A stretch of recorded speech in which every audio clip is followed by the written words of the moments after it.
The Old Man and the Sea Part 6. The odds would change back and forth all night, and they fed the Negro rum and lighted cigarettes for him. Then the Negro, after the rum, would try for a tremendous effort, and once he had the Old Man, who was not an old man then but was Santiago El Campeón, nearly 3 inches off balance. But the Old Man had raised his hand up to dead even again.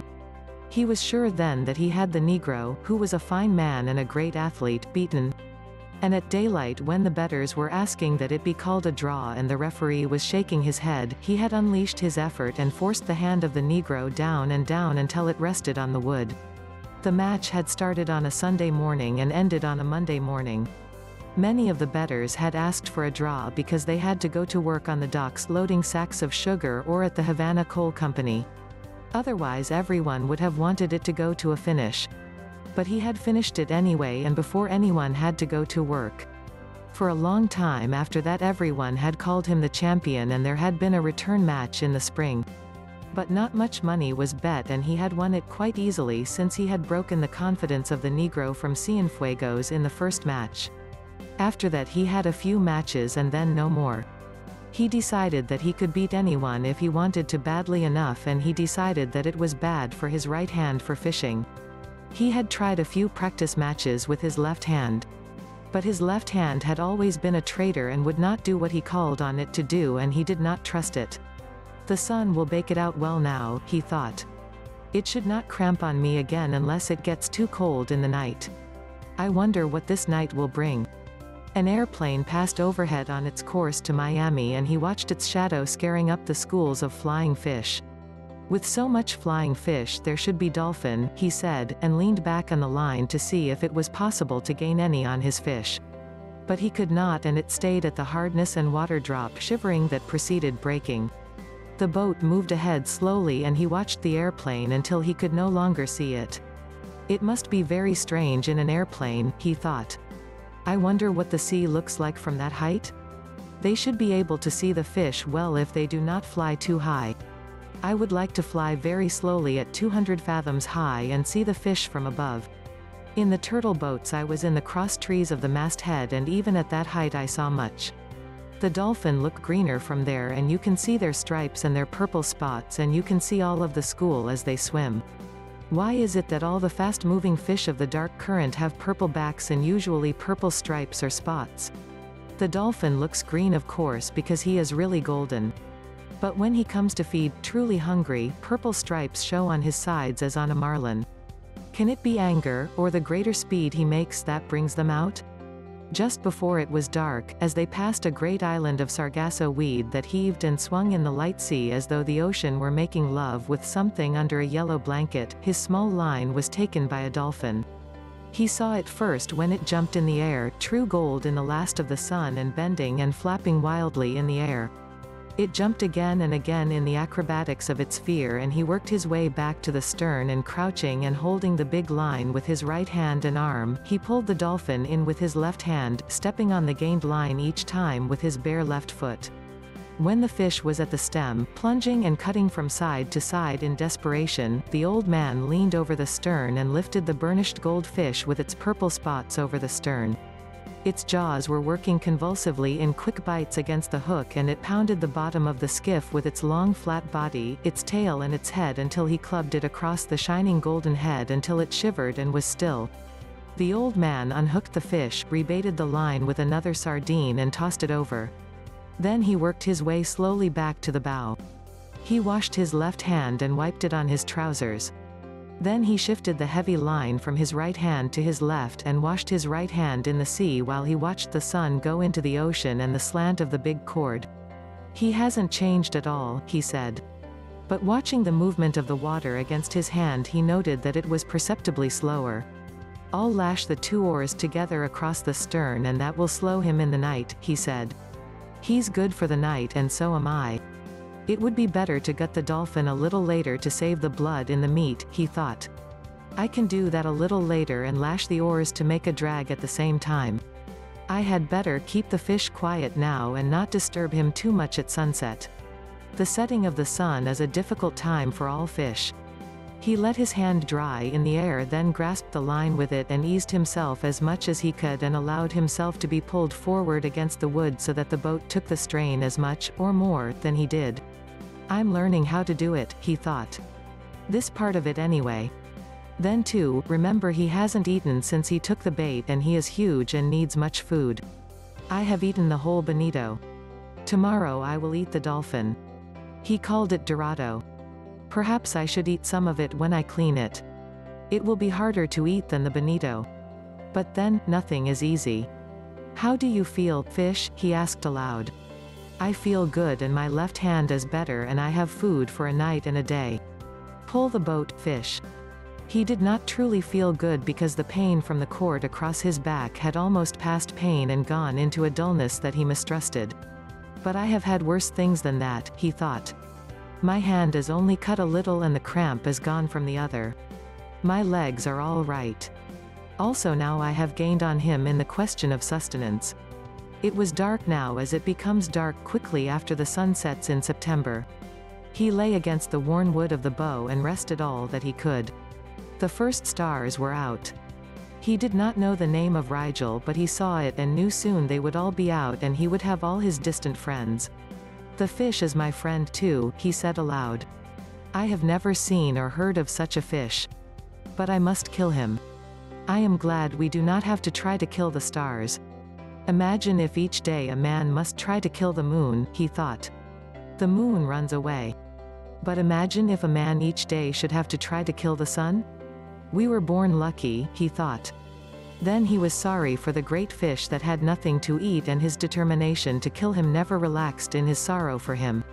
How many people will he feed, he thought. But are they worthy to eat him? No, of course not. There is no one worthy of eating him from the manner of his behavior and his great dignity. I do not understand these things, he thought. But it is good that we do not have to try to kill the sun or the moon or the stars. It is enough to live on the sea and kill our true brothers. Now, he thought, I must think about the drag.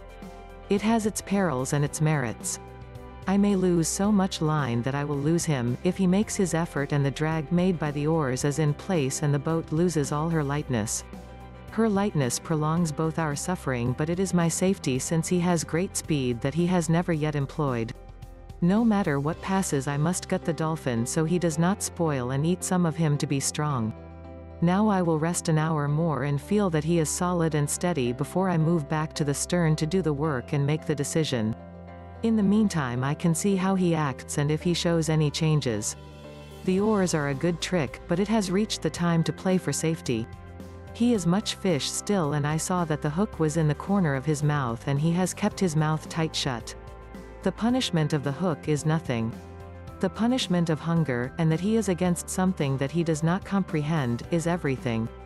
Rest now, old man, and let him work until your next duty comes. He rested for what he believed to be 2 hours. The moon did not rise now until late and he had no way of judging the time. Nor was he really resting except comparatively. He was still bearing the pull of the fish across his shoulders, but he placed his left hand on the gunwale of the bow and confided more and more of the resistance to the fish to the skiff itself. How simple it would be if I could make the line fast, he thought. But with one small lurch he could break it. I must cushion the pull of the line with my body and at all times be ready to give line with both hands. But you have not slept yet, old man, he said aloud. It is half a day and a night and now another day and you have not slept. You must devise a way so that you sleep a little if he is quiet and steady. If you do not sleep you might become unclear in the head. I'm clear enough in the head, he thought. Too clear. I am as clear as the stars that are my brothers. Still I must sleep. They sleep and the moon and the sun sleep and even the ocean sleeps sometimes on certain days when there is no current and a flat calm. But remember to sleep, he thought. Make yourself do it and devise some simple and sure way about the lines. Now go back and prepare the dolphin. It is too dangerous to rig the oars as a drag if you must sleep. I could go without sleeping, he told himself. But it would be too dangerous. He started to work his way back to the stern on his hands and knees, being careful not to jerk against the fish. He may be half asleep himself, he thought. But I do not want him to rest. He must pull until he dies.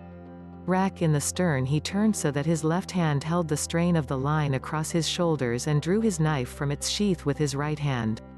The stars were bright now and he saw the dolphin clearly, and he pushed the blade of his knife into his head and drew him out from under the stem.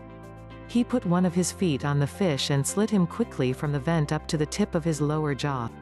Then he put his knife down and gutted him with his right hand, scooping him clean and pulling the gills clear.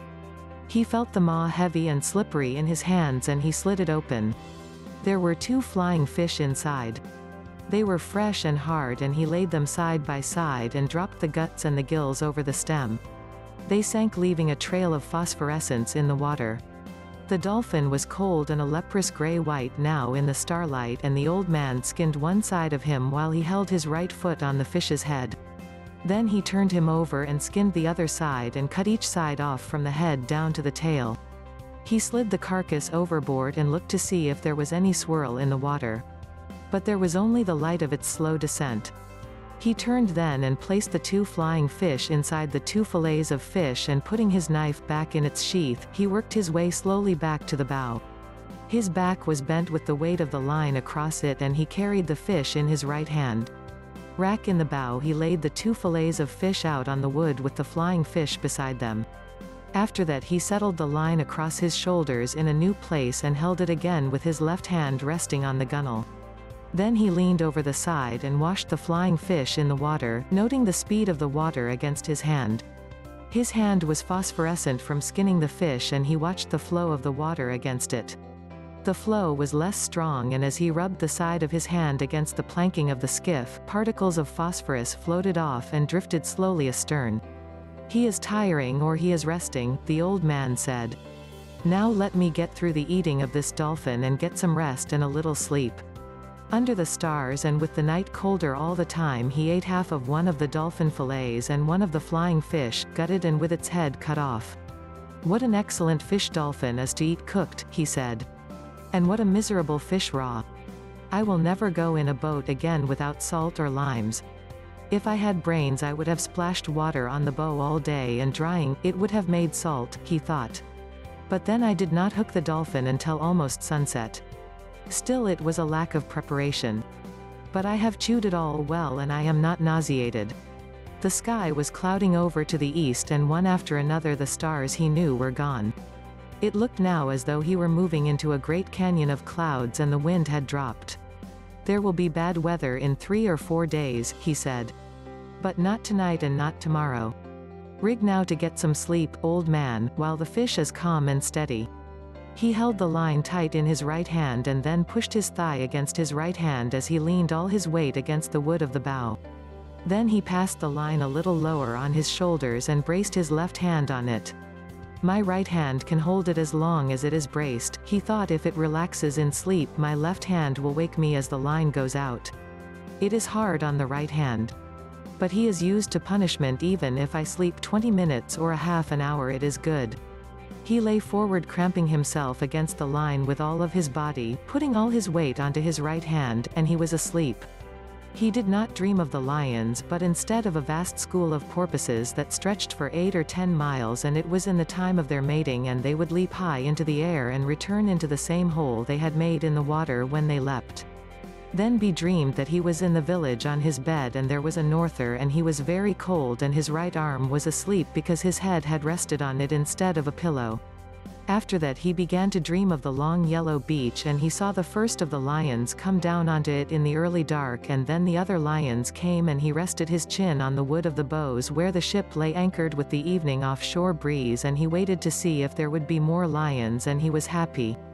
The moon had been up for a long time, but he slept on, and the fish pulled on steadily, and the boat moved into the tunnel of clouds.